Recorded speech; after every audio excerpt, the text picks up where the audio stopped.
Vikarabad Congress booth కార్యకర్తల సమావేశంలో తెలంగాణ శాసనసభ స్పీకర్ వికారాబాద్ ఎమ్మెల్యే గడ్డం ప్రసాద్ కుమార్ మాట్లాడుతూ తన తల్లిదండ్రులు భార్య పిల్లల మీద ఒట్టేసి చెబుతున్నానని చేవెళ్ల కాంగ్రెస్ అభ్యర్థి డాక్టర్ జి రంజిత్ రెడ్డి గెలుపు కోసం కృషి చేస్తున్నట్లు తెలిపారు. కార్యకర్తల మధ్య ఏమైనా చిన్న స్పర్ధలు ఉంటే పక్కన పెట్టాలని సూచించారు. కాంగ్రెస్ హైకమాండ్ సీఎం రేవంత్ రెడ్డి ఆదేశాలు పాటించి రంజిత్ రెడ్డి గెలుపు కోసం ప్రతి ఒక్కరూ కృషి చేయాలన్నారు. ఈ సమావేశంలో చేవెళ్ల పార్లమెంట్ ఇన్ఛార్జ్ వేం నరేందర్ రెడ్డి, డీసీసీ అధ్యక్షులు పరిగి ఎమ్మెల్యే రామ్మోహన్ రెడ్డి, అభ్యర్థి డాక్టర్ జి రంజిత్ రెడ్డి పాల్గొన్నారు.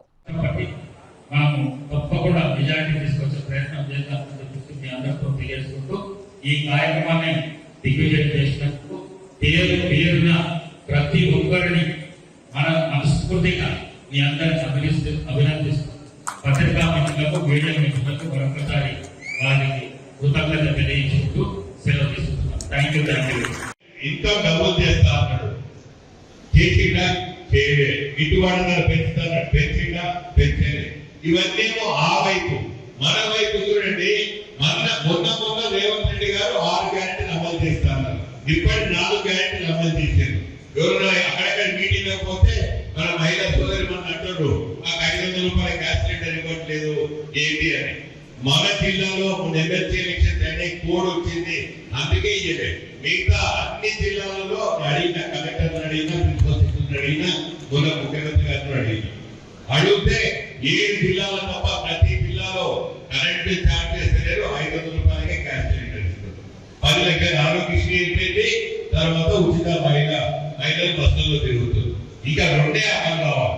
మనము హామీల అమలు మనము చేసే దిశలో మన ముందు పోతుంటే ఒక 10 రోజులు, నెల రోజులు, 2 నెలలు లేట్ అయితే మన ఊళ్ళలో అడుగుతుంది కదా, నాయకులందరూ అడుగుతుంది కదా వాళ్ళు.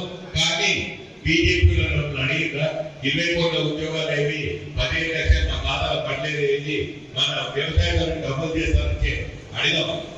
ఎందుకంటే వాళ్ళకు మభ్యులు పెట్టేస్తారు, ఈసారి చేస్తాం. ఇప్పుడు మన మోడీ గారు ఏమన్నారు, इतने 10 साल तक आपको भी देगा वो पूरा खाली ट्रेलर है, अब आने वाले सिनेमा देखने वाले हैं. 10 సంవత్సరాలు ఒకటి ట్రైలర్ ఇచ్చాడు. మన దేశంలో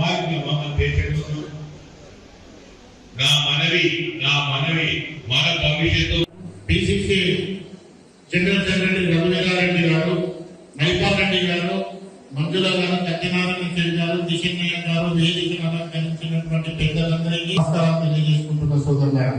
సమయం లేని కారణంగా నేను 2 విషయాలు చెప్పి నా ప్రసంగాన్ని ముగిస్తాను. సోదరులారా, ఈ ఎన్నికలన్నింటినీ మతానికి, మానవత్వానికి చేరుకునేటువంటి ఒక సంఘటన. వ్యత్యాసం ఏంటంటే, మానవత్వం అనేది కాంగ్రెస్ వైపు, మతం అనేది బీజేపీ వైపు ఉడవగొడుతున్నటువంటి ఒక అనిశ్చితి. చాలా మంది ఈరోజు పిల్లల భవిష్యత్తు వేరే దేశానికి ముందు పోతున్నాయి, మన ఎందుకు పోతున్నాయని ఆలోచించాల్సిన అవసరం ఇప్పుడు వచ్చింది.